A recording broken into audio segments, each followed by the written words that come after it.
नमस्कार प्रिय दर्शकों, एक बार और आपका स्वागत है। प्रिय दर्शकों, आज का जो प्रसंग है बड़ा ही ज्ञानवर्धक, बड़ा ही मोटिवेशनल है। प्रिय दर्शकों, इससे पहले आप हमारे चैनल में पहली बार आए हैं तो चैनल को सब्सक्राइब करें, बेल आइकन को प्रेस करें और अच्छे अच्छे कमेंट किया करें ताकि हर आने वाले वीडियो का नोटिफिकेशन सबसे पहले आपको मिले और आप उन वीडियो का फायदा उठा सकें। चलिए शुरू करते हैं प्रिय दर्शकों, आज की ये प्यारी सी कहानी, ये प्यारा सा वीडियो। प्रिय दर्शकों, प्राचीन समय की बात है। एक राजा के पास महल में एक कबूतर था जो कि बहुत ही ज्ञानी था, जो उन्हें एक लंबी यात्रा के दौरान मिला था। राजा उस कबूतर को अपने महल में ले आते हैं और उस कबूतर से बातें करने लगते हैं। वह कबूतर बड़ा ही समझदार था, वह कबूतर बड़ा ही ज्ञानी था। उस कबूतर को राजा से इतना लगाव हो गया था, वह कबूतर राजा को रोज नई नई कहानी सुनाता था। कबूतर राजा से कहता है कि हे राजन, ये कहानी बड़ी ही ज्ञानवर्धक और प्रेरणादायक है, इस कहानी को ध्यान से सुनना। आज हम आपको एक ऐसे राजा की कहानी सुनाएंगे जो रोजाना अपनी बलि दिया करता था। राजा कबूतर से कहता है, हे कबूतर, तुम अपनी कहानी शुरू करो, हम बड़े ध्यान से आपकी कहानी को सुनेंगे। तब कबूतर कहानी शुरू करता है और कहता है, प्राचीन समय की बात है। राजा सूर्यभान की नगरी सूर्यपुर में एक ब्राह्मण रहता था जिसका विदेशों में जहाजों के द्वारा व्यापार करने का कार्य था। उस ब्राह्मण के 7 बेटे थे। सब भाइयों में राघव सबसे छोटा था। पिता ने 6 भाइयों की शादी कर दी थी, लेकिन 7वें की शादी करने से पहले ही वह ब्राह्मण ईश्वर को प्यारे हो गए। पिता के गुजर जाने के बाद जहाज लाद कर पार करने की सारी जिम्मेवारी 7 भाइयों पर आ गई और 7 भाई बड़ा दिल लगाकर अपने कारोबार में लगे हुए थे। राघव को सबसे छोटा होने के कारण मां तथा बड़े भाइयों के साथ साथ भाभियों का भी खूब प्यार मिलता था। राघव अपने भाइयों के साथ जहाज लादने के कारोबार में पूरा सहयोग देता था और शाम को अपने भाइयों के साथ घोड़े पर सवार होकर जब घर लौटता तो दरवाजे पर खड़ी होकर उसकी 6 भाभियां अपने पतियों को दाएं हाथ से लौटा भरकर पानी पीने के लिए देती और बाएं हाथ से अपने देवर को देती। एक रोज राघव ने सोचा, भाभी रोज मुझे बाएं हाथ से पानी पीने को देती है, आज मैं बड़ी भाभी से दाएं हाथ से पानी पीऊंगा। ऐसा सोचकर राघव ने शाम को काम से लौटने के बाद घर के दरवाजे पर पहुंचकर अपने खड़े होने के स्थान को बदलते हुए अपने बड़े भाई की जगह पर खड़ा हो गया और बड़ा भाई राघव की जगह पर खड़ा हो गया। बड़ी भाभी ने अपने दोनों हाथों में पानी से भरे लोटों को एक हाथ को दूसरे हाथ के ऊपर से करते हुए दाएं हाथ का लोटा अपने पति को दे दिया और बाएं हाथ में पकड़ा हुआ लोटा राघव को दे दिया। सभी ने पानी पी लिया, लेकिन राघव ने पानी पीने से पहले भाभी से यह सवाल पूछा कि भाभी, आज मैंने भैया के स्थान पर खड़ा होकर सीधे हाथ से दिया हुआ पानी पीना चाहा और आपने अपने हाथों को बदलते हुए मुझे बाएं हाथ से ही पानी दिया है, आपने ऐसा क्यों किया? उसकी बात सुनकर उसकी बड़ी भाभी ने उत्तर दिया, अगर तुम्हें सीधे हाथ का दिया हुआ पानी ही पीना है तो तुम अपनी पत्नी ले आओ। भाभी के यह कहे हुए शब्द राघव के दिल में तीर की तरह जा लगे। भाभी के कहे हुए शब्द राघव बर्दाश्त नहीं कर सका और वह बिना पानी पिए ही भाभी से कहने लगा, यह लो तुम अपने पानी का लौटा और मैं यहां से जा रहा हूं और अब मैं तभी वापस आऊंगा जब मुझे सीधे हाथ से पानी देने वाली मिल जाएगी, नहीं तो मेरा इस नगर में वापस लौटना संभव नहीं है। इतना कहकर राघव बिना पानी पिए ही घर से चला गया। चलते चलते वह अपने नगर से दूर शेरगढ़ पहुंच गया। उस राज्य में राघव और शांति का माहौल था, लेकिन वहां का राजा अपनी बेटी के स्वास्थ्य को लेकर बहुत ही दुखी था। राजा की बेटी बहुत ही सुंदर थी, लेकिन उसे एक असाध्य रोग ने घेर रखा था, जिसके कारण राजकुमारी हमेशा अचेत अवस्था में रहती थी। राजा ने बहुत सारे हकीम राजकुमारी को ठीक करने के लिए लगा रखे थे, लेकिन उनमें से कोई भी उस राजकुमारी को ठीक नहीं कर पा रहा था, जिसके कारण राजा मानसिक तौर पर बहुत दुखी रहता था। और अंत में राजा ने अपने राज्य में यह घोषणा करवा दी कि जो व्यक्ति मेरी बेटी को ठीक करेगा, मैं उससे अपनी बेटी का विवाह कर दूंगा और अपना आधा राज्य भी उसे दे दूंगा। राघव अब राजा हुक्म सिंह की राजधानी में पहुंचा तो उसने वहां पहुंचकर देखा कि वहां चारों ओर शांति का माहौल है और राजकुमारी की चर्चा चारों तरफ हो रही थी। राघव ने वहां एक व्यक्ति से पूछा कि यहां पर चारों तरफ यह किस तरह की चर्चा हो रही है? तो उस व्यक्ति ने बताया कि हमारे राजा की बेटी बहुत बीमार है और बहुत सारे वैद्य उसका इलाज करने के लिए लगे हुए हैं, लेकिन राजकुमारी ठीक नहीं हो पा रही है। जिसके कारण पूरे राज्य में दुख का माहौल है। उस व्यक्ति की बातें सुनकर राघव राजा के महल की ओर चला गया। राजा के महल में पहुंचकर जब उसने देखा कि वहां पर बहुत सारे वैद्य राजकुमारी को ठीक करने के लिए लगे हुए हैं, वह एक कोने में खड़ा होकर सभी हकीम वैद्य को देखने लगा और वह उनकी सारी गतिविधियों पर नजर रखने लगा। रोज की तरह सारे वैद्य शाम के समय हताश होकर अपने अपने घरों को लौटने लगे। तब राघव ने राजा के मंत्री से कहा कि महोदय, सभी अपना अपना प्रयास कर चुके हैं, अब मुझे भी राजकुमारी का इलाज करने की आज्ञा दी जाए। उसकी बातें सुनकर मंत्री ने उसका प्रस्ताव राजा के सामने रखा। तब राजा ने कहा, ठीक है, उसे बुलाया जाए। राघव को बुलाने पर राजा ने कहा, बोलो राघव, मेरी बेटी के इलाज के लिए क्या करना होगा? मुझे निवारण हेतु क्या करना होगा? तब राघव ने कहा, महाराज, मुझे एकांत में आपकी बेटी चंद्रप्रभा के साथ एक रात ठहरने की इजाजत दी जाए, जिससे मैं बीमारी के किसी नतीजे पर पहुंच सकूं।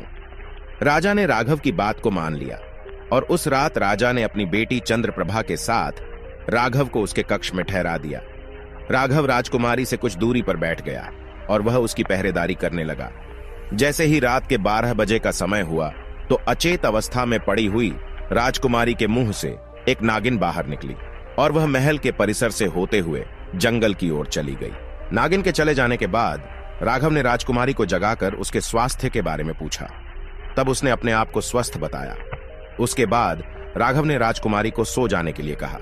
राजकुमारी घनी रात होने के कारण फिर से सो गई और राघव वापस अपने स्थान पर बैठ गया। सुबह 4 बजे के आसपास वह नागिन वापस लौटी और चंद्रप्रभा के मुख के रास्ते से होते हुए उसके पेट में चली गई। राघव एक कोने में बैठा हुआ यह सब देख रहा था। जब सुबह हुई तो राजा सहित दूसरे मंत्री राघव के पास पहुंचे और वह राघव से पूछने लगे, राघव, तुम किसी नतीजे पर पहुंचे हो या नहीं? तब राघव कहने लगा कि महाराज, मैं नतीजे पर तो पहुंच गया हूं, लेकिन राजकुमारी के उपचार के लिए मुझे एक रात और चाहिए और कुछ सामग्री भी चाहिए। राजा ने राजकुमारी के स्वस्थ होने की आशा की खुशी में राघव से कहा, ठीक है। राजा ने मंत्री को आदेश दिया कि मंत्री जी, राघव को जो कुछ भी चाहिए सब कुछ इसे ला कर दिया जाए। मंत्री ने सिर झुकाकर कहा, ठीक है महाराज। उसके बाद मंत्री ने राघव से सामग्री के बारे में पूछा तो राघव ने उससे कहा कि मुझे एक ऐसा बांस चाहिए जो 10 फुट लंबा हो, मोटा और अंदर से साफ किया हुआ हो। उस बांस का मुंह एक तरफ से खुला हुआ और दूसरी तरफ से बंद हो। खुले मुख की डांट भी हो ताकि जरूरत पड़ने पर पास के उस खुले मुंह को उससे बंद किया जा सके। इस सारे सामान के साथ पहले की तरह एक रात का मुझे एकांत समय चाहिए। मंत्री ने जल्दी से वह सारा सामान तैयार करवाकर राघव को दे दिया जो राघव ने कहा था। अब राघव शाम होने का इंतजार करने लगा।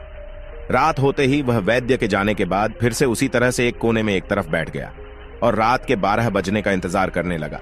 जैसे ही रात के 12 बजने वाले थे तो राघव उठा और वह बांस को उठाकर उसे राजकुमारी के मुंह को लगाकर बैठ गया और वह नागिन के निकलने का इंतजार करने लगा। रात के 12 बजते जैसे ही नागिन मुंह से निकली वैसे भी उस बांस में चली गई। जैसे ही नागिन बांस में गई, राघव ने कसकर डांट लगा दी।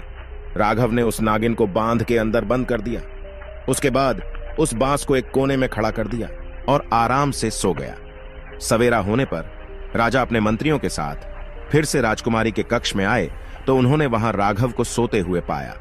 मंत्री ने राघव को जगाया। राजा ने राघव से पूछा, क्या तुम्हारा काम पूरा हो गया है?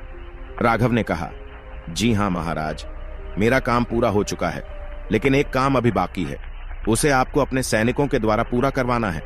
तब राजा ने उससे पूछा कि बताओ क्या काम है? तब राघव ने कहा, इस कोने में रखे बांस को ले जाकर अपने सैनिकों के द्वारा इस बांस को अच्छी तरह से कूटवा दो।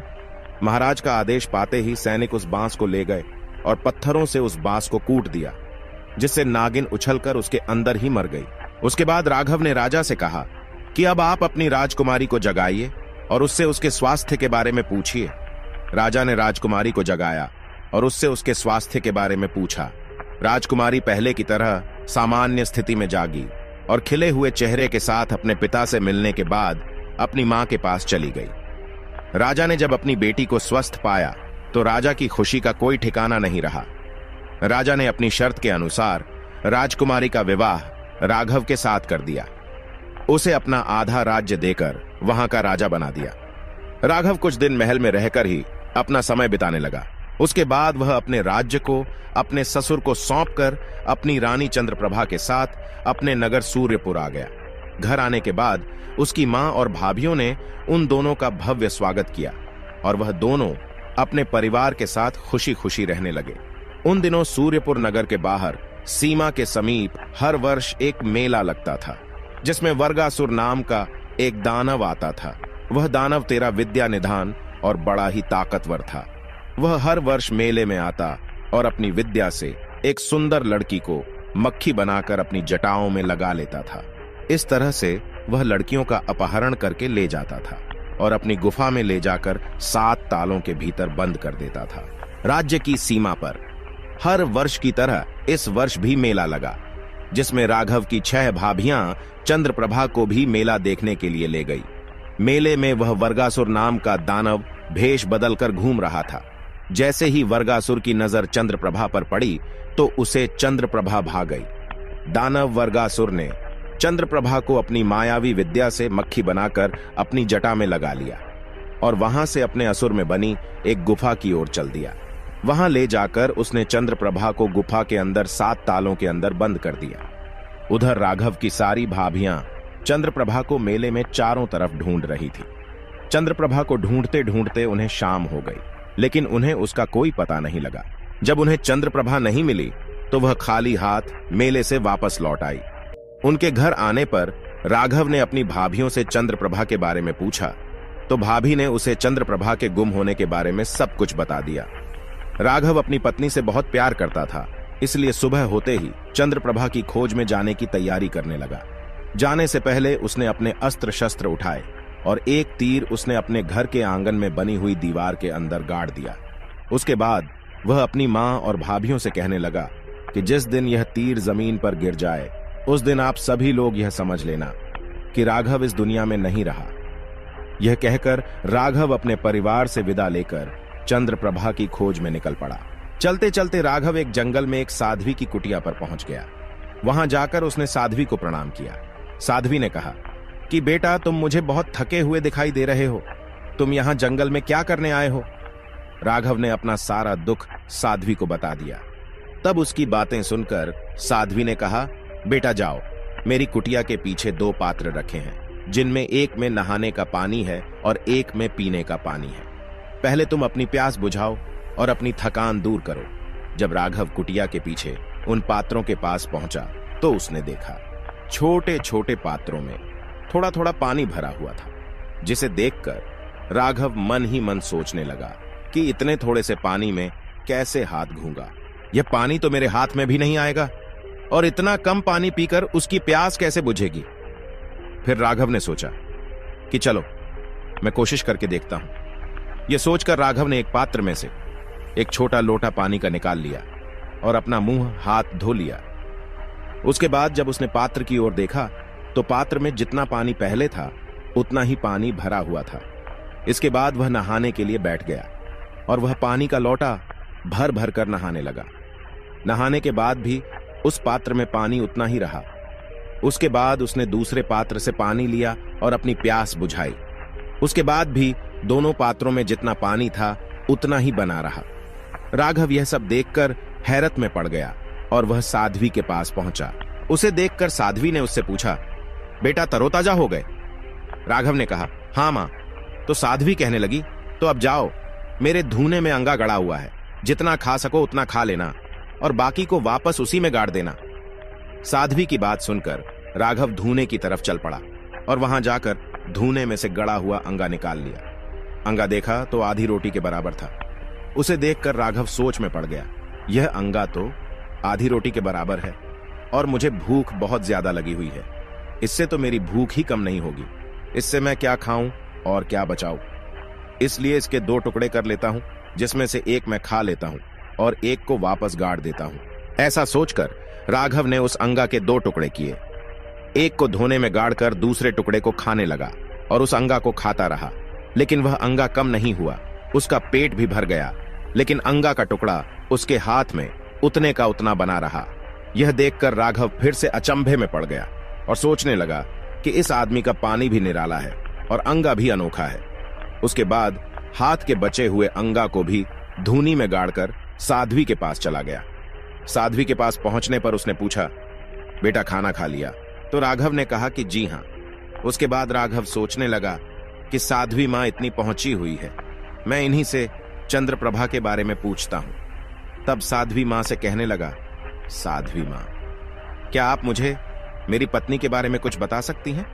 साध्वी उससे कहने लगी कि बेटा, तेरी पत्नी को असुरपुर का दानव वर्गासुर उठाकर ले गया है, जो बहुत ही शक्तिशाली और मायावी है। साध्वी की बात सुनकर राघव ने कहा, माता, आप मुझे उस दानव से चंद्रप्रभा को छुड़ाने का कोई उपाय बताइए। साध्वी कहने लगी, बेटा, इस बारे में मैं ज्यादा कुछ नहीं जानती, और अधिक जानने के लिए तो तुम्हें मेरी गुरु मां नोना चंदारी के पास जाना होगा। तुम्हारा आगे का मार्गदर्शन मेरी गुरु मां ही करेंगी। इसके बाद राघव ने कहा, ठीक है मां, तो फिर मुझे गुरु मां के पास जाने का रास्ता बता दीजिए। साध्वी ने उसे अपनी गुरु मां का रास्ता बता दिया। राघव साध्वी के बताए हुए रास्ते से जाते हुए आगे बढ़ता रहा।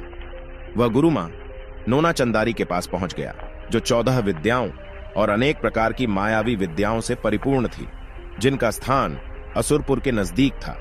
गुरु मां के आश्रम के आसपास हंस विचरण करते थे। गुरु मां की विद्या और माया शक्ति अधिक शक्तिशाली होने के कारण वर्गासुर गुरु मां से खौफ खाता था। आश्रम में पहुंचकर राघव ने गुरु मां को प्रणाम किया तो साध्वी ने राघव से अपना परिचय और आने का कारण पूछा। उसके बाद राघव ने अपनी सारी बात गुरु मां को बता दी। इसके बाद गुरु मां ने राघव का पूर्व साध्वी की तरह ही अतिथि सत्कार किया और कहने लगी कि बेटा, इस मायावी दानव वर्गासुर से चंद्रप्रभा को आजाद कराना इतना आसान नहीं है। इस दानव ने तुम्हारी पत्नी को अपनी गुफा के साथ तालों के अंदर कैद करके रखा है। जब भी वह दानव अपनी गुफा से बाहर जाता है तो वह उसे अपनी माया से बंद करके जाता है, और उसकी गैर मौजूदगी में गुफा के अंदर कोई भी नहीं जा सकता। अगर कोई भी इंसान ऐसा करने की कोशिश करता है तो वह उसे अपनी माया से पत्थर का बना देता है। इसलिए तुम चंद्रप्रभा को छोड़ो और अपनी जान की परवाह करो और यहां से सही सलामत अपने घर लौट जाओ। यह सुनकर राघव कहने लगा, मां, मुझे अपनी जान की फिक्र नहीं है। अगर मैं जाऊंगा तो चंद्रप्रभा के साथ ही वापस जाऊंगा, नहीं तो मैं अपने प्राण त्याग दूंगा। राघव की बात सुनकर साध्वी कहने लगी, ठीक है बेटा, जब तुमने ठान ही लिया है तो मेरी बात ध्यान से सुनो। जैसा मैं कहूंगी तुम्हें वैसा ही करना होगा। अगर तुमने मेरे कहे अनुसार कार्य किया तो तुम चंद्रप्रभा को वापस अपने साथ ले जा सकोगे, अन्यथा तुम्हारे द्वारा की गई एक भी भूल तुम्हें पत्थर का बना देगी। इतना सुनकर राघव ने कहा कि ठीक है गुरु मां, जैसा आप आदेश देंगी वैसा ही करूंगा। फिर साध्वी कहने लगी, बेटा, शाम का समय है, दानव अपनी गुफा पर होगा, इसलिए इस समय जाना ठीक नहीं है। कल सुबह जब दानव अपनी गुफा से बाहर विचरण के लिए चला जाए तब तुम मेरे धूने में से 2 मुट्ठी राख भर कर ले जाना, और गुफा के दरवाजे पर पहुंचते ही दाएं हाथ की मुट्ठी की राख दरवाजे पर मार देना, जिसके कारण गुफा के दरवाजे के साथ साथ अंदर के 7 ताले भी खुल जाएंगे, और उनके खुलने के बाद तुम अपनी पत्नी के पास पहुंच जाओगे। लेकिन अभी तुम सिर्फ उससे मिल सकते हो, लेकिन उसे ले जा नहीं सकते। उसे अपने साथ ले जाने के लिए तुझे क्या करना होगा यह मैं तुझे बाद में बताऊंगी। जब तुम अपनी पत्नी से मिलने के बाद वापस आओगे तो जो तुम्हारे दूसरे हाथ में राख होगी उसे दरवाजे पर फेंक देना, जिससे गुफा के दरवाजे फिर से बंद हो जाएंगे और तुम वहां से सीधे मेरी कुटिया में आ जाना। कोई तुम्हें तुम्हारे पीछे से आवाज लगाए तो तुम पीछे मुड़कर बिल्कुल मत देखना, और अगर तुमने पीछे मुड़कर गलती से देख लिया तो तुम पत्थर के बन जाओगे। राघव ने कहा, ठीक है गुरु मां, मैं ऐसा ही करूंगा। उसके बाद राघव खाना पीना खाकर सो गया। सुबह होने पर वह जाने के लिए गुरु मां के आदेश का इंतजार करने लगा। जब जाने का समय हुआ तो गुरु मां ने उसे जो रात को बताया था वैसा ही कुछ दोबारा याद दिलाया। अब गुरु मां ने कहा, ठीक है, अब वह दानव गुफा से बाहर जा चुका होगा, अब तुम गुफा में जा सकते हो। गुरु मां का आदेश पाते ही राघव वहां से चल पड़ा। गुफा के द्वार पर पहुंचकर उसने जो दाएं हाथ में राख पकड़ रखी थी उसे दरवाजे पर फेंक दिया, जिससे गुफा के दरवाजे के साथ साथ अंदर के 7 ताले भी खुल गए और वह बड़ी आसानी से गुफा के 7वें कक्ष में पहुंच गया, जहां उसने अपनी पत्नी को कैद में देखा। जैसे ही चंद्रप्रभा ने राघव को देखा तो वह उसे देखकर रोने लगी और कहने लगी कि हे नाथ, आप मुझे यहां से ले चलो। वह भी उसे देखकर भाव विभोर हो गया और उससे कहने लगा तुम चिंता मत करो, अब मैं आ गया हूं और मैं तुम्हें बहुत जल्दी यहां से लेकर जाऊंगा। अभी मैं तुम्हें यहां से लेकर नहीं जा सकता, अभी तुम्हें यहां कुछ और समय रहना पड़ेगा।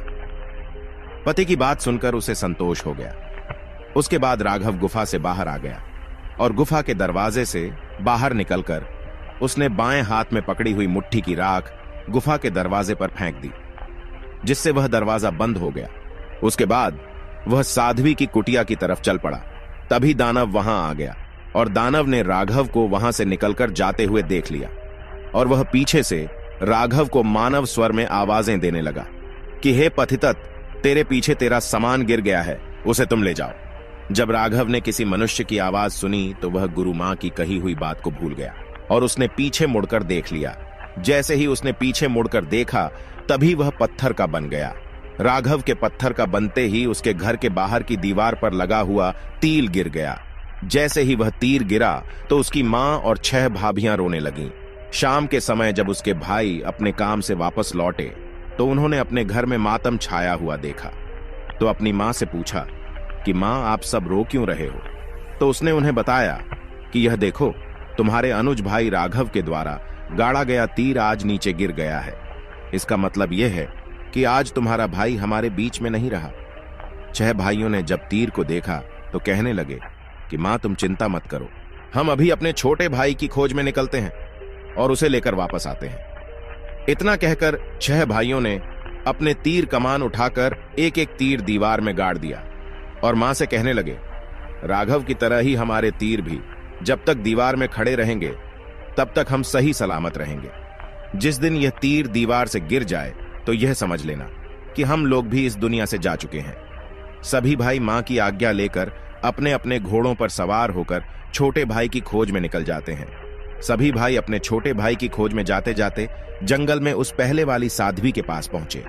साध्वी की कुटिया में पहुंचकर उन्होंने उनको प्रणाम किया और उनसे पूछा, गुरु मां, क्या आपने हमारे राघव नाम के छोटे भाई को देखा है? तब साध्वी ने आदर सत्कार करने के बाद कहा कि तुम्हारा छोटा भाई मेरी गुरु मां के पास गया था, आगे क्या हुआ होगा यह बात तो आपको मेरी गुरु मां ही बता सकती है। यह सुनकर सभी भाइयों ने साध्वी माता को प्रणाम किया और उनकी आज्ञा लेकर उनकी गुरु माता के पास आगे चल पड़े। काफी लंबा रास्ता तय करने के बाद वे सभी गुरु मां के आश्रम में पहुंच गए। वहां जाकर उन्होंने गुरु मां को प्रणाम किया तो गुरु माता ने उन सभी से पूछा कि आप लोग कौन हो और आप यहाँ किस लिए आए हैं और कहां से आए हैं? तब बड़ा भाई कहने लगा, गुरु मां, हम सभी राघव के बड़े भाई हैं और राघव और चंद्रप्रभा की खोज में हम घर से निकले हैं। उनकी बात सुनकर गुरु मां ने कहा कि आप लोग इतना लंबा सफर करके आए हैं, इसलिए थोड़ा विश्राम करके कुछ खा पी लो और यहां से वापस चले जाओ। उसके बाद उन सभी ने कहा कि हम अपने अनुज भाई और उसकी पत्नी के बिना घर वापस नहीं लौट सकते हैं, हम उनको अपने साथ में लेकर ही जाएंगे। तो गुरु मां कहने लगी कि वह देखो, तुम्हारा भाई पत्थर का बना हुआ खड़ा है और तुम्हारे भाई की पत्नी उस दुष्ट राक्षस की गुफा में 7 तालों के अंदर बंद है। तुम्हारे भाई राघव ने भी उसे गुफा से निकालने की कोशिश की थी। इसका परिणाम तुम्हारे सामने है। इसलिए अगर तुम अपनी जान की सलामती चाहते हो तो यहां से वापस लौट जाओ। गुरु मां की बात सुनकर सभी भाइयों ने कहा कि मां, हम घर जाएंगे तो अपने छोटे भाई और उसकी पत्नी के साथ ही जाएंगे, अन्यथा हम भी अपने प्राण त्याग देंगे। मां, हमारा भाई तो पत्थर का बन गया है, लेकिन उसकी पत्नी अभी भी उस दानव की गुफा में सही सलामत कैद है। तो गुरु मां, हम सभी चंद्रप्रभा से मिलकर आते हैं। जब गुरु मां ने उन सभी भाइयों के आपस में प्रेम को देखा तो वह कहने लगी कि ठीक है, जो भूल तुम्हारे छोटे भाई ने की थी वह भूल तुम लोग मत करना, अन्यथा तुम्हारा भी वही हाल होगा जो तुम्हारे भाई का हुआ है। वह सभी भाई कहने लगे कि गुरु मां, जैसा आपको कहोगी हम वैसा ही करेंगे। तब गुरु मां ने उन सभी भाइयों को राघव की तरह सारी बात समझा दी और वह कहने लगी, दानव को अभी अपनी गुफा में वापस लौट कर आने के लिए 3 घंटे का समय है। समय रहते ही तुम गुफा से वापस लौट आना और आते समय पीछे मुड़कर मत देखना। और उनको दोनों हाथ में धूनी की विभूत लेकर भेज दिया। वह सभी भाई उस दानव की गुफा पर पहुंचे और उन्होंने अपने दाहिने हाथ की विभूत दरवाजे पर फेंक दी, जिससे दरवाजे के साथ साथ गुफा के 7 द्वार भी खुल गए और सभी भाई गुफा के अंदर चले गए। अपने जेठों को अंदर आते देखकर चंद्रप्रभा उनके पैरों में रोते हुए गिर पड़ी और वह उनसे कहने लगी कि भाई साहब, आप मुझे यहां से ले चलिए। वह भी मुझे लेने आए थे, लेकिन मुझसे वादा करके चले गए और फिर वापस नहीं आए। उसके बाद सभी भाई कहने लगे, बेटी तुम चिंता मत करो, हम तुझे यहां से लेकर ही जाएंगे, लेकिन तुम्हें अभी एक दिन का और धैर्य रखना होगा। हम तुझे लेकर जाने का तरीका गुरु मां से जानकर दोबारा ले आएंगे और तुझे यहां से लेकर जाएंगे। चंद्रप्रभा को अपने जेठों द्वारा कही गई बात का भरोसा हो गया। वह सभी गुफा से बाहर निकलकर बाएं हाथ की विभूति से द्वार को बंद कर देते हैं। अभी वह वहां से निकले ही थे, तभी वहां पीछे से वर्गासुर दानव आ जाता है और अपनी गुफा से बाहर निकलते हुए राघव के भाइयों को भी देख लेता है। वह एक पीड़ित मनुष्य की आवाज बनाकर कहने लगता है कि हे मेरे भाइयों, मैं एक लंगड़ा व्यक्ति हूं, तुम्हारे पीछे पीछे आ रहा हूं। मैं चलने में बहुत ही असमर्थ हूं, जरा मुझे भी थोड़ा सा सहारा दे दो ताकि मैं भी अपने घर पहुंच जाऊं। ईश्वर आपका भला करेगा। पीड़ित मनुष्य की आवाज सुनते ही उनके भाइयों ने भी वही गलती कर दी जो उनके छोटे भाई राघव ने की थी। गुरु मां की चेतावनी देने के बावजूद भी पीड़ित मनुष्य द्वारा लगाई गई आवाज पर उनका ध्यान चला गया और उन सभी ने पीछे मुड़कर देख लिया। पीछे देखते ही सभी भाई पत्थर के बन गए। उन सभी भाइयों के पत्थर का बन जाने के बाद वह दानव उन्हें गुफा के अंदर किया और चंद्रप्रभा से कहने लगा कि मेरे पीछे से यहां पर कौन आया था। तब चंद्रप्रभा कहने लगी, मुझे क्या पता, मैं तो यहां पर 7 तालों के भीतर कैद हूं। क्या कोई 7 तालों के भीतर कैद रहकर बाहर की दुनिया में घट रही घटनाओं के बारे में कुछ बता सकता है? गुफा के अंदर बाहर चारों तरफ निगरानी करने के बाद दानव कहने लगता है कि उन गुस्ताखियों को तो मैंने सजा दे दी है, देखता हूं अब कौन आता है।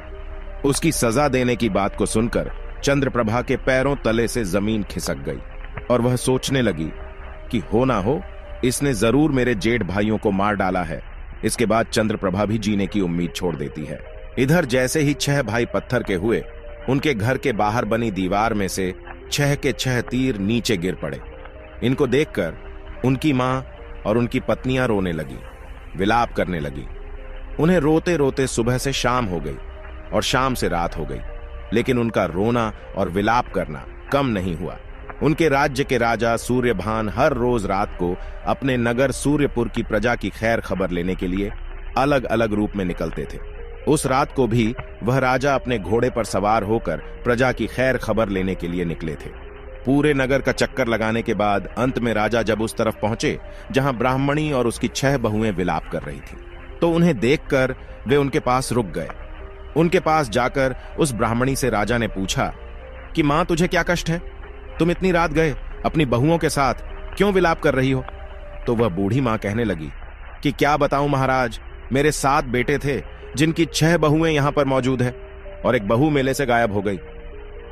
जिसकी तलाश में गए हुए मेरे 7 बेटे अब इस दुनिया में नहीं रहे। अब हम उनके बिना कैसे जिएंगे? ब्राह्मणी की दुख भरी कहानी सुनते हुए राजा सूर्यभान कहने लगे कि हे मां, तुम चिंता मत करो, तुम्हारे बेटों को लेने के लिए मैं जा रहा हूं और मैं वापस तभी आऊंगा जब तुम्हारे बेटे और बेटे की पत्नी मेरे साथ होंगे और उनकी खैर खबर मेरे साथ होगी। इतना कहकर राजा सूर्यभान ब्राह्मणी के 7 बेटों की तलाश में रात में ही निकल पड़े। रात भर घुड़सवारी करने के बाद वह एक नगर कंचनगढ़ में पहुंच गए। सारी रात थके हारे हाथ धोने और थोड़ा विश्राम करने के लिए एक ब्राह्मणी सुगंधा के घर पहुंच गए। उसके परिवार में सुगंधा के पति पहले ही गुजर चुके थे। सुगंधा के घर उसका एक पुत्र और उसकी एक नवविवाहिता पत्नी थी जो हाथ में अंगना डाले हुए झाड़ू लगा रही थी। जब सूर्यभान की नजर उस नवविवाहिता के कंगना पर पड़ी तो वह उस ब्राह्मणी से पूछने लगे कि मां, यह बहू के हाथ में कंगना कैसे? क्या यह अभी तक खुला नहीं है?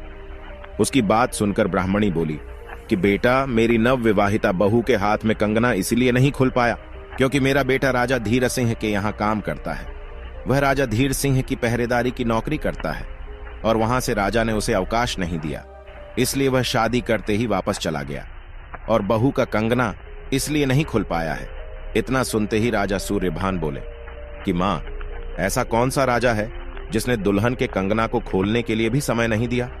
तो ब्राह्मणी बोली, इसी कंचनगढ़ का राजा धीर सिंह है। उसके बाद कुछ समय विश्राम करने के बाद सूर्यभान ने अपना एक साधारण आदमी का वेश बनाया और सुगंधा के बेटे मोहन के पास महल में जा पहुंचे जो कि राजा धीर सिंह के पलंग की रात में निगरानी के लिए तैनात रहता था। मोहन के पास पहुंचकर राजा सूर्यभान ने मोहन से कहा कि मोहन, आज तुम्हारे बदले मैं यहां पर पहरा दूंगा और तुम घर जा सकते हो। जब तक हमारा संकेत तुम्हें ना मिले तुम अपने घर पर रहोगे और तुम्हारे बदले पहरा हम देंगे। उसके बाद मोहन अपने घर चला गया और उधर राजा सूर्यभान सारंग वेश में राजा धीर सिंह के वहां पहरा देने लगे। उस नगर से बाहर जंगल में एक चंडी की मड़ी थी। राजा धीर सिंह प्रतिदिन रात के 12 बजे पलंग कर वहां एक चंडी की मड़ई पर जाते थे। उस रात भी जब वह उस तरफ चल पड़े तो सूर्यभान भी छुपते छुपाते राजा के पीछे पीछे चल पड़े। राजा धीर सिंह ने रोज की तरह चंडी की मढ़ी पर पहुंचकर अपने आप को खौलते हुए तेल की कड़ाही में डाल दिया और कुछ देर बाद वहां चंडी प्रकट हुई और उसने एक कपड़े के आसन पर बैठकर राजा धीर सिंह के कंकाल को तेल की कड़ाही से चिमटी की सहायता से बाहर निकाला और एक केले के पत्ते पर रख दिया। उसके बाद वह कड़ाही के तेल को निकाल कर पी गई। इसके बाद चंडी ने पास रखे औरत के पात्र में से कुछ बूंदें ली और उन्हें कंकाल पर डाल दिया, जिससे राजा धीर सिंह फिर से जीवित होकर खड़े हो गए। उन्होंने चंडी के पैर छूकर प्रणाम किया। पैर छूते ही चंडी ने अपने बैठे हुए आसन को उठाकर राजा धीर सिंह को दे दिया और मां ने कहा कि धीर सिंह अब इस आसन में से 1.25 मन सोना झाड़ लें। राजा धीर सिंह ने आसन लेकर उसे छाड़ना शुरू कर दिया। राजा धीर सिंह राज कार्य पूर्ण होने के कारण इसी प्रकार वहां जाते और अपनी आहुति देकर 1.25 मन सोना प्राप्त करते थे। इसके बाद सोने को ले जाकर सुबह सभी याचकों को दान कर देते थे। राजा वीर सूर्यभान ने छुपकर इस सारे घटनाक्रम को देखा तो सूर्यभान सकते में आ गए और वह सोचने लगे, इस राजा के त्याग का तो कोई मुकाबला नहीं है, जो अपनी प्रजा के लिए अपने प्राणों की भी परवाह किए बिना हर रोज अपनी जान की बलि दे देता है।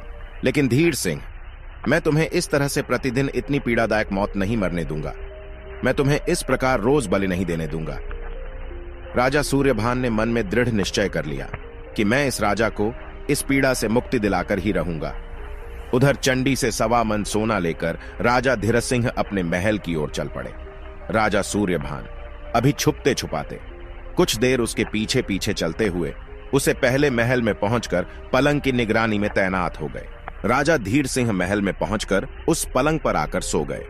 सुबह होते ही राजा धीर सिंह ने उस सोने को याचकों में बांट दिया। राजा धीर सिंह के इस त्याग और बलिदान को देखकर राजा सूर्यभान बहुत प्रभावित हुए। फिर वह शाम होने का इंतजार करने लगे। राजा धीर सिंह रात को 12 बजे जागने के प्रयास के चलते अपने राजकाज के काम दिन के समय में ही निपटा लेते थे और शाम होते ही जल्दी सोने के आदी होने के कारण हर रोज की तरह जल्दी सो जाते। उस दिन भी राजा सूर्यभान राजा धीर सिंह के पलंग की निगरानी करने लगे। राजा सूर्यभान को 16 विद्याओं का ज्ञान था।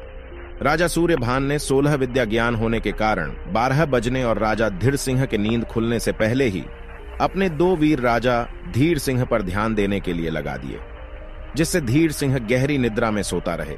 जैसे ही रात के 12 बजे राजा धीर सिंह की जगह राजा सूर्यभान इनमें जुटाए हुए मसालों को लेकर चंडी की मड़ैया की ओर चल दिए। चंडी की मड़ैया पर पहुंचते ही मड़ैया पर रखी चंडी की कड़ाही में पहले हाथ में लाए हुए मसालों को डाला और उसके बाद स्वयं कड़ाही में कूद गए। कुछ देर बाद चंडी प्रकट हुई और कड़ाही में से राजा सूर्यभान के कंकाल को एक केले के पत्ते पर रखा। उसके बाद अपने घड़े में से अमृत की कुछ बूंदें निकाली और सूर्यभान पर डाली। इसके डालते ही राजा सूर्यभान ने अपने पहले वाले रूप में आ गए। उसके बाद कड़ाही में मसालेदार मांस के शोरबा को चंडी ने जब पिया तो वह बड़ा ही स्वादिष्ट लगा और चंडी खुश होकर कहने लगी, अरे धीर सिंह, आज तो तुमने मुझे खुशी कर दिया। 3 वर मांग ले, तुझे क्या मांगना है? आज तुम जो कुछ भी मांगोगे वही पाओगे। चंडी की बात सुनकर सूर्यभान बोल, हे देवी, अगर तुम सचमुच मुझ पर प्रसन्न हो तो पहले आप मुझे वचन दीजिए कि जो कुछ भी मैं आपसे मांगूंगा वह मुझे मिलेगा। इतना सुनते ही चंडी बोली, हाँ, मैंने वचन दिया, तो क्या मांगना चाहता है? मांग ले। इतना सुनते ही राजा सूर्यभान बोले, हे देवी, पहले वरदान में आप मुझे इस सोने वाले आसन को दे दीजिए और दूसरे वरदान में आप मुझे अमृत के घड़े को दे दीजिए और तीसरे वरदान में आप यहां से कहीं दूर चले जाइए। इतना सुनते ही चंडी बोली, हे धीर सिंह, यह तुमने क्या मांग लिया? मेरा सब कुछ छीन लिया, मुझे बेघर कर दिया। इस पर राजा सूर्यभान कहने लगे, हे देवी, तुमने मुझे वचन दिया है और अपने वचन को निभाना है, तो जो कुछ मैंने मांगा है वह तुम्हें देना ही होगा। सूर्यभान की बात सुनकर चंडी बोली, ठीक है धीर सिंह, मुझे अपने वचन की लाज तो रखनी होगी। इसके बाद सूर्यभान को अपना सिंहासन और अमृत का कलश देकर चंडी वहां से रवाना हो गई। इधर सूर्यभान आसन और अमृत के घड़े को लेकर धीरसिंह के पास आकर उसकी सुरक्षा में तैनात हो गए। वह सुबह होने का इंतजार करने लगे और उधर सूरज निकलने पर उन्होंने दोनों वीरों को हटा दिया।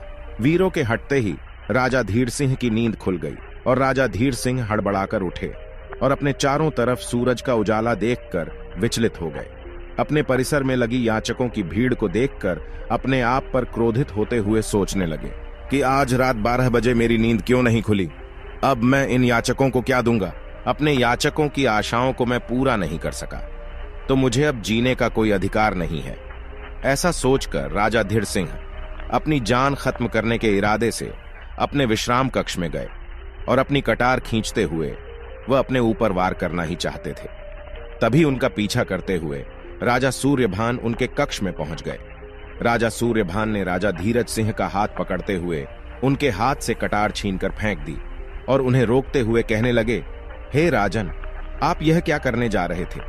आप जैसे राजा की इस नगर को ही नहीं बल्कि पूरे दुनिया को जरूरत है। आपको जीना है और अपने दरबार पर आए हुए हर फरियादी का जीवन इसी तरह से खुशियों से भरना है। उनकी बात सुनकर राजा धीर सिंह कहने लगे कि यह सब कैसे होगा। तब राजा सूर्यभान ने मुस्कुराते हुए अपने पीठ के पीछे छिपाए हुए चंडी वाले आसन को निकालकर राजा धीर सिंह को दे देते हैं और कहते हैं कि यह लो राजन, तुम्हारी समस्या का समाधान हो गया। राजा धीर सिंह चंडी वाले आसन को देखकर सकते में आ जाते हैं और एक निराश और हताश याचक के भाव से सूर्यभान की तरफ देखते हुए कहते हैं कि महोदय, आप मुझे अपना परिचय दीजिए। आप एक सैनिक तो नहीं हो सकते। आप अपना परिचय देकर मुझे कृतार्थ कीजिए। कृपया मुझे अपना परिचय दीजिए। मैं आपका परिचय जानने के लिए बहुत उत्सुक हूं।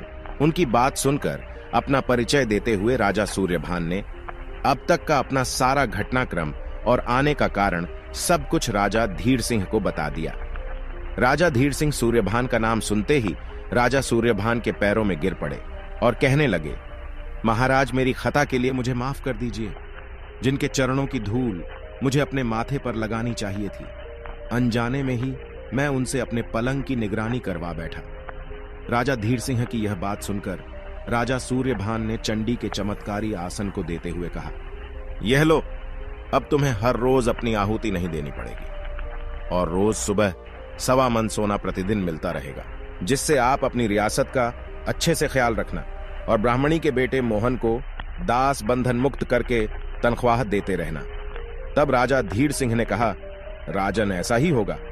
इतना कहकर और चंडी से मिले अमृत के घड़े को साथ में लेकर राजा धीर सिंह से अनुमति लेकर राजा सूर्यभान अपने घोड़े पर सवार होकर आगे चल पड़े और चलते चलते वह जंगल में पहली साध्वी के पास पहुंच गए और वहां आश्रम में पहुंचकर उन्होंने साध्वी को प्रणाम किया। उसके बाद साध्वी ने राजा सूर्यभान से उनका परिचय और वहां आने का कारण पूछा।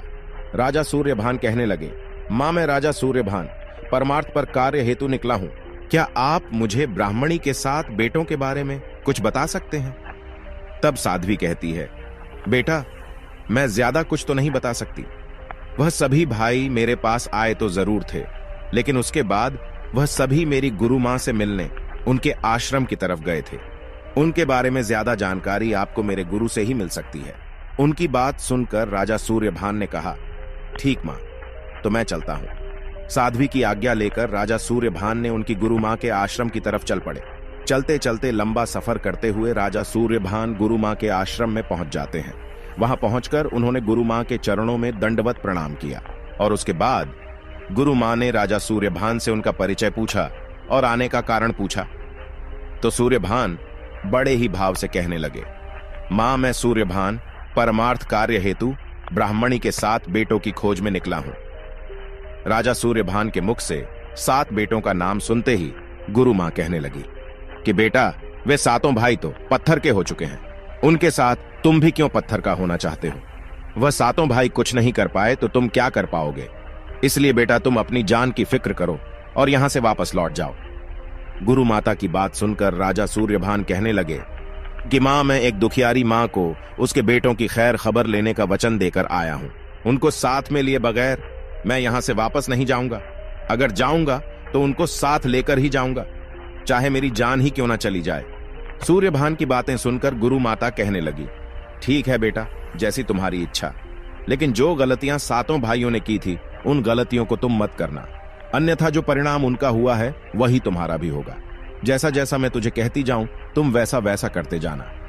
इस पर राजा सूर्यभान कहने लगे, ठीक है मां, जैसा आप आदेश देंगी मैं बिल्कुल वैसा ही करूंगा। गुरु माता कहने लगी, तो तुम ध्यान से सुनो, यह समय उस दानव वर्गासुर की गुफा में जाने का नहीं है। इसके लिए तुझे मेरे पास रहकर कल सुबह मेरे आदेश का इंतजार करना पड़ेगा। राजा सूर्यभान कहते हैं, ठीक है, मैं इसके लिए तैयार हूं। अगली सुबह दानव के गुफा से निकल जाने के पश्चात सुबह के समय गुरु माता राजा सूर्यभान से कहती है, क्या तुम तैयार हो?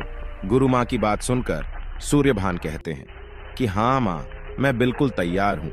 फिर गुरु मां कहती है, ठीक है, तुम मेरे धूनी से अपनी दोनों मुट्ठी राख से भर लो और उस दानव की गुफा पर जाओ और गुफा पर पहुंचकर दाएं हाथ की मुट्ठी की राख गुफा के दरवाजे पर मार देना, जिसके कारण गुफा के सभी दरवाजे खुल जाएंगे और तुम गुफा के अंदर जा सकोगे।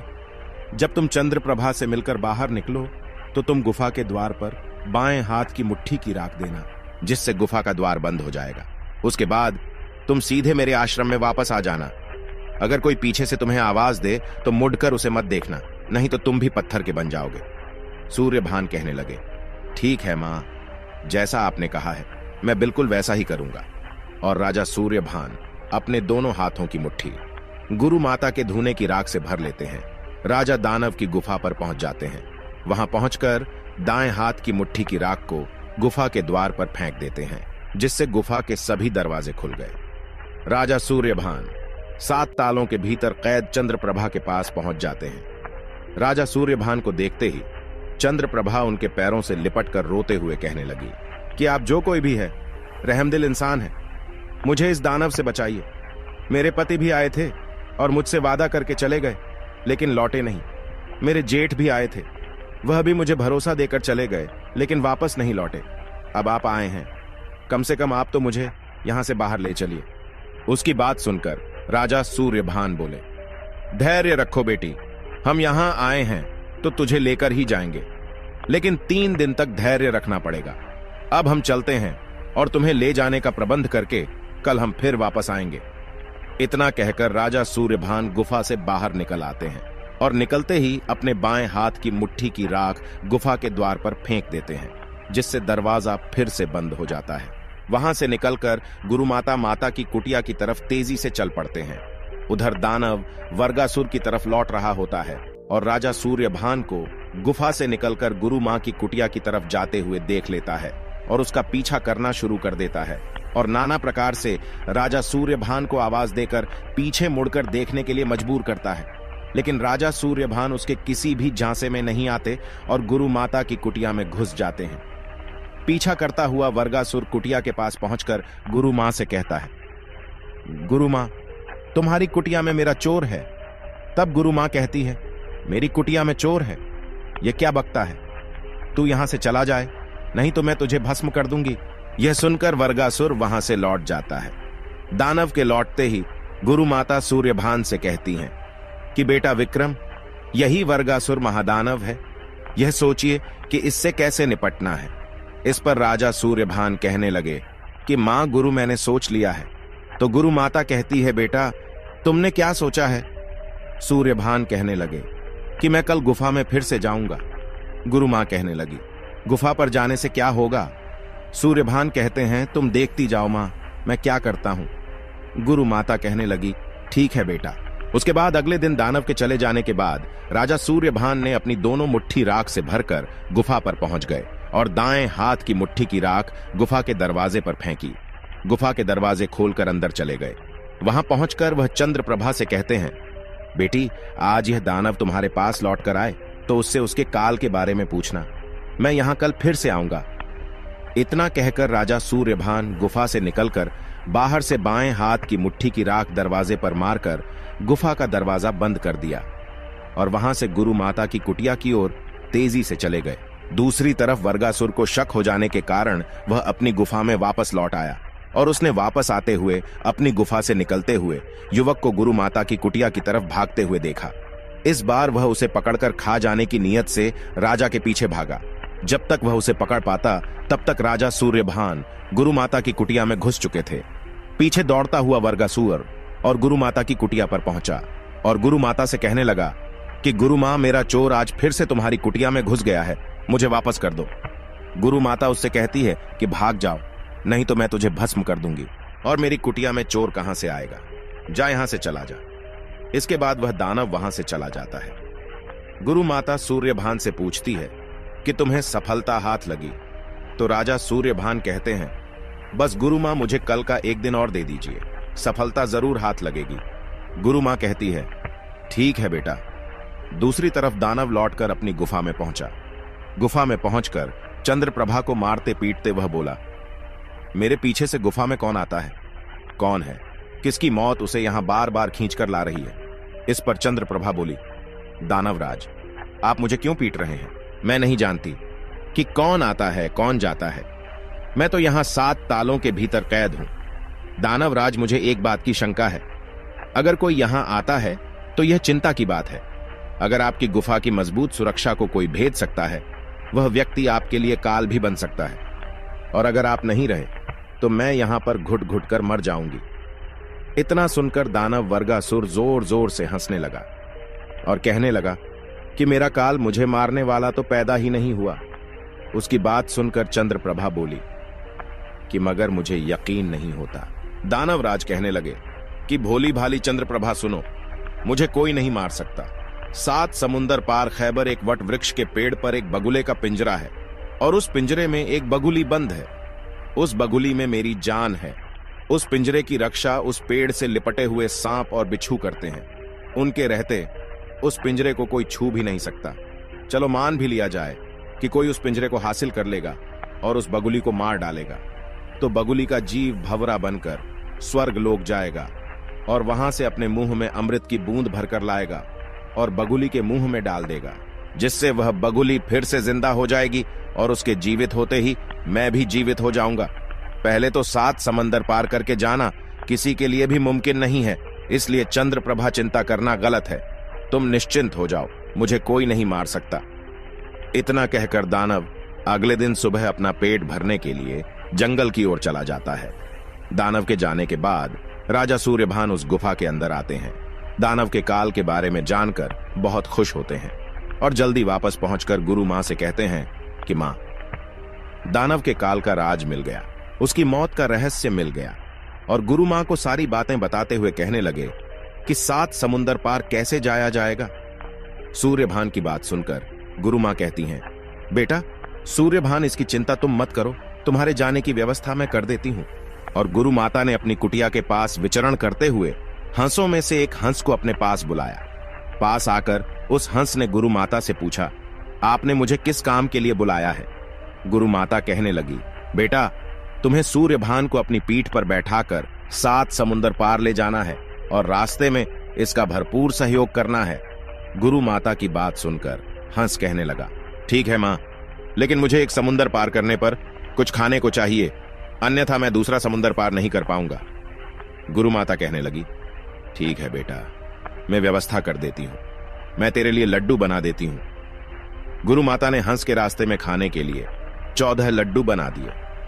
उसके बाद सूर्यभान को समझाते हुए कहती है, बेटा जाने से पहले जो बातें मैं तुम्हें बताने जा रही हूं, उन बातों को तुम अच्छी तरह से याद रखना, नहीं तो तुम अपने कार्य में कामयाब नहीं होंगे।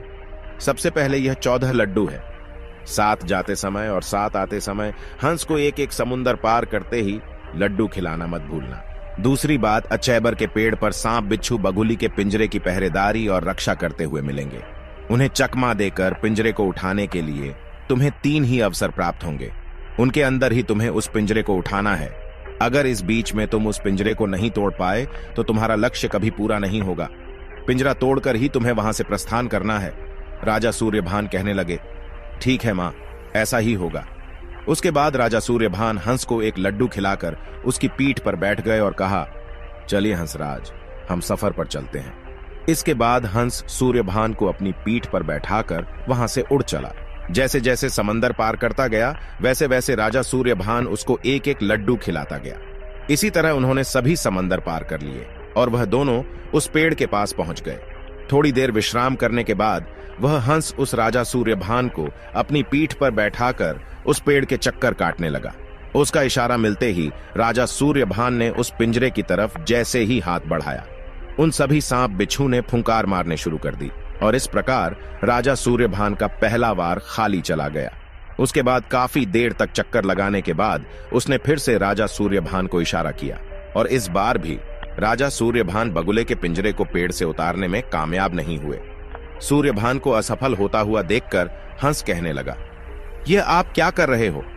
अब हमारे पास एक आखिरी मौका बचा है और अगर आपने पिंजरा नहीं तोड़ा तो सबकी कराई मेहनत पर पानी फिर जाएगा। राजा सूर्यभान कहने लगे, ठीक है हंसराज, इस बार मैं अपना वार खाली नहीं जाने दूंगा। उसने चक्कर काटते हुए जैसे ही इशारा किया, सूर्यभान ने सांप बिच्छू आदि सभी को चकमा देते हुए झपट्टा मारते हुए बगुले के पिंजरे को तोड़ लिया और खुश होकर हंस से कहने लगे कि लौट चलो हंसराज, हमारा काम हो गया। और हंस ने वहां से वापस जाने के लिए उड़ान भरी। हंस ने एक समुंदर पार कर 2 समुंदर पार किए। ऐसे ही एक एक करके 6 समंदर पार हो गए। बाद में 7वां और आखिरी समुंदर पार करने और हंस को 14 लड्डू जल्दी से निकालकर देने के चक्कर में वह 14 लड्डू समंदर में गिर गया। हंसराज कहने लगे, राजन मुझे लड्डू खिलाइए, लड्डू दीजिए। राजन मेरी शक्ति कम हो रही है, इससे पहले कि हम समंदर में गिर जाएं, मुझे लड्डू खिलाइए। राजा सूर्यभान कहने लगे कि हंसराज लड्डू तो समंदर में गिर चुका है। राजा सूर्यभान बड़ी मुश्किल में फंस चुके थे। वह लड्डू कहां से लाए और हंस को लड्डू कहां से खिलाए? अगर उसको लड्डू नहीं मिला तो घर के दरवाजे तक पहुंचकर सारी जंग जीतकर भी हम यहीं समंदर में डूबकर मर जाएंगे। राजा सोचने लगे कि नहीं नहीं, मैं ऐसा नहीं होने दूंगा। ऐसा सोचकर राजा सूर्यभान ने अपनी कटार निकाली और लड्डू के बराबर अपनी जान का मांस निकालकर लड्डू बनाकर हंस को खिला दिया। हंस ने अंतिम समुंदर पार कर लिया। समुंदर पार होते ही हंस राजा सूर्यभान को अपनी पीठ पर लिए हुए गुरुमाता की कुटिया में पहुंच गया। हंस ने सूर्यभान को उतरने के लिए इशारा किया तो सूर्यभान उसकी पीठ से उतरकर लंगड़ाते हुए गुरुमाता की कुटिया में जाने लगे। विक्रम को लंगड़ाते हुए देखकर हंस बोला, राजन आप लंगड़ा क्यों रहे हैं? तब राजा सूर्यभान को लड्डू वाली सारी बात हंस को बतानी पड़ी। राजा सूर्यभान की बात सुनते ही हंस गिलानी से भर गया और कहने लगा, राजन यह आपने क्या किया? पर काज की खातिर आपने अपने शरीर की भी परवाह नहीं की। आज आपने मुझे अपना ऋणी बना लिया। खैर, आपका जो भी काम शेष है उसमें मैं आपका पूरा सहयोग करूंगा। दोनों के आश्रम में सकुशल लौटने पर गुरु माता सूर्यभान से बोली, बेटा जिस काम के लिए तुम गए थे वह काम पूरा हुआ या नहीं? बगुले के पिंजरे को दिखाते हुए सूर्यभान बोले, मां यह देखो, यही है वह बगुले का पिंजरा। गुरु मां अब आप बताइए कि इसका क्या करना है? उसे देखते ही गुरु माता कहने लगी कि बेटा यह बगुले नहीं, उस दानव की जान है। इसकी मौत ही दानव की मौत है। इतना सुनते ही राजा सूर्यभान ने बगुली के एक पंख को तोड़ दिया। बगुली का एक पंख टूटते ही जंगल में शिकार पर निकले हुए वर्गासुर की एक बाजू टूट गई। बाजू के टूट जाने पर अपने ऊपर आए खतरे को भांपते हुए वह वहां से दौड़ पड़ा। इसके बाद सूर्यभान ने बगुली के दूसरे पंख को तोड़ दिया तो दानव की दूसरी बाजू भी टूट गई। दोनों बाजू टूट जाने पर दानव तेजी से दौड़ लगाते हुए कुटिया की तरफ आता हुआ गुरुमाता को दिखाई दिया। गुरुमाता राजा सूर्यभान से कहने लगी कि वह देखो बेटा, वह दानव अब तुम्हारी तरफ तेजी से बढ़ रहा है, उसे रोको। इसके बाद सूर्यभान ने बगुली का एक पैर तोड़ दिया तो दानव की भी एक टांग टूट गई और वह लंगड़ाते हुए आगे बढ़ने लगा। उसके बाद राजा सूर्यभान ने बगुली की दूसरी टांग भी तोड़ दी, जिससे दोनों का दूसरा पैर टूट गया और वह गिर पड़ा। लेकिन फिर भी वह लुढ़कता हुआ सूर्यभान की तरफ बढ़ रहा था। गुरुमां कहने लगी, बेटा सूर्यभान, यह राक्षस अभी भी तुम्हारी तरफ लुढ़कता हुआ आ रहा है और जब तक यह मर नहीं जाता तब तक यह तुम्हारे लिए खतरा ही है। इसे खत्म करो। गुरुमां का आदेश पाते ही सूर्यभान ने बगुली की गर्दन को मरोड़कर फेंक दिया, जिसके कारण वह बगुली मर गई। बगुली के मरते ही वर्गासुर दानव भी मर गया। बगुली के मरने के बाद बगुली का जीव के शरीर से निकलकर भंवरा बनकर स्वर्ग की ओर चला गया। और स्वर्ग लोक से अपने मुंह में अमृत की बूंद भरकर ले आया, जिसे वहां पर मौजूद उस हंस ने देख लिया। भंवरा बबूली की तरफ बढ़ ही रहा था कि हंस ने उसे पकड़ लिया और उसे पकड़कर चबाकर खा गया। दानव का अंत हो गया था। दानव के अंत हो जाने के बाद उसका शैतानी साम्राज्य भी खत्म हो गया। उसकी गुफा के सभी दरवाजे अपने आप ही खुलते चले गए और गुरु माता से आज्ञा पाकर राजा सूर्यभान गुफा के अंदर गए और अंदर जाकर चंद्रप्रभा से कहते हैं, चलो बेटी, आज तुम्हारा वनवास पूरा हो गया। चंद्रप्रभा राजा सूर्यभान के साथ गुफा से बाहर आई और गुफा के दरवाजे के बाहर पत्थर के बने पुतलों को देखकर पूछने लगी कि महोदय, ये किसके पुतले हैं? राजा सूर्यभान कहने लगे, बेटी, ये 7 पुतले हैं। ये सभी पुतले तुम्हारे पति और तुम्हारे जेठ भाइयों के हैं, जिनको इस दानव ने पत्थर का बना दिया था। इसलिए यह सभी वापस लौटकर तुम्हारे पास नहीं पहुंचे। राजा सूर्यभान की बात सुनकर चंद्रप्रभा रोने लगी।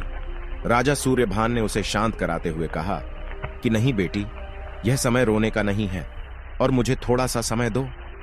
इतना कहते ही चंद्रप्रभा चुप हो गई। राजा सूर्यभान ने अपने पास मौजूद चंडी से प्राप्त अमृत के घड़े में से अमृत की कुछ बूंदें निकालते हुए 7 भाइयों पर छिड़क दी, जिससे 7 भाई फिर से जीवित हो उठे। राजा सूर्यभान के चरणों में गिरकर कहने लगे, प्रभु, आज आपने हमें नया जीवन दिया है। आप तो हमारे भगवान हैं। अब हम आपके संरक्षण में ही चलेंगे। राजा सूर्यभान ने चंद्रप्रभा सहित 7 भाइयों को अपने साथ लेकर गुरु माता के पास पहुंचे और उनसे मिलकर जाने की आज्ञा मांगी। वह गुरु माता से कहने लगे कि गुरु माता, हमें यहां से हंसी खुशी जाने की अनुमति दें। उसके बाद गुरु माता ने सभी को जाने की आज्ञा दी। राजा सूर्यभान ने उन सभी को साथ में लेकर अपनी राजधानी सूर्यपुर में उसी ब्राह्मणी के सामने आए, जो अपने बेटों के वियोग में रो रोकर अंधी हो चुकी थी, और कहने लगे कि मां, तुम्हारे बेटे और तुम्हारी बहू चंद्रप्रभा तुम्हारे सामने है। इतना सुनते ही वह बूढ़ी और अंतिमा कहने लगी, अरे मूर्ख, कौन है तू जो मुंह अंधी और दुखियारी मां से मखौल कर रहा है? क्या तुम्हें ऐसा मजाक करने के लिए मैं ही मिली हूं? यह सुनकर राजा सूर्यभान बोले, नहीं मां, मैं तुझसे कोई मखौल नहीं कर रहा हूं, बल्कि सच में तुम्हारे बेटे और बहू हमारे सामने खड़े हैं। यह सुनकर ब्राह्मणी कहने लगी, मैं नहीं जानती कि कौन है, लेकिन मैं इतना जानती हूं, जिस दिन मेरे बेटे और मेरी बहू मेरे सामने आ जाएंगे, उस दिन मेरी इन अंधी हो चुकी आंखों में रोशनी लौट आएगी और इनकी चमक वापस आ जाएगी। वह कहने लगा, ठीक है मां, जब आपका विश्वास इतना मजबूत है तो प्रभु का नाम लेकर अपनी आंखें खोलिए। और देखिए, ब्राह्मणी को कुछ भरोसा हुआ तो उसने अपनी आंखें बंद करके प्रभु का नाम लेकर फिर आंखें खोली तो उसकी आंखों में वही चमक और रोशनी वापस आ चुकी थी। उसके बाद उसने अपने बेटे और बहू को देखा तो उन्हें देखकर उसकी खुशी का कोई ठिकाना नहीं रहा। वह ब्राह्मणी राजा सूर्यभान के पैरों में गिर पड़ी और कहने लगी कि मैं बूढ़ी मां। इतना सुनते ही राजा सूर्यभान ने उन्हें उठाकर अपने सीने से लगा लिया और कहने लगे, माता, तुम्हारी जगह मेरे चरणों में नहीं, बल्कि मेरी जगह तुम्हारे पैरों में है। मां का स्थान बेटे के पैरों में नहीं, बल्कि बेटे का स्थान मां के चरणों में होता है। मां, ईश्वर का लाख लाख शुक्र है कि उसने मेरे वचन की और आपके विश्वास की लाज रख दी। उसके बाद मां ने अपने 7 बेटों और बहुओं को अपने सीने से लगा लिया और अपने परिवार में सभी खुशी खुशी मिलजुल कर रहने लगे। वह बूढ़ी ब्राह्मणी राजा सूर्यभान को बार बार आशीर्वाद देने लगी और अपने बेटों और बहुओं के साथ खुशी खुशी सूर्यपुर नगरी में अपना जीवन व्यतीत करने लगी। प्रिय दर्शकों, हमारी आज की कहानी, आज का वीडियो यहां समाप्त होता है। हम उम्मीद करते हैं कि आपको ये कहानी पसंद आई होगी और आप इससे ढेर सारी प्रेरणा लेंगे। मिलते हैं अगली ज्ञान चर्चा के साथ अगले वीडियो में। तब तक के लिए नमस्कार, धन्यवाद।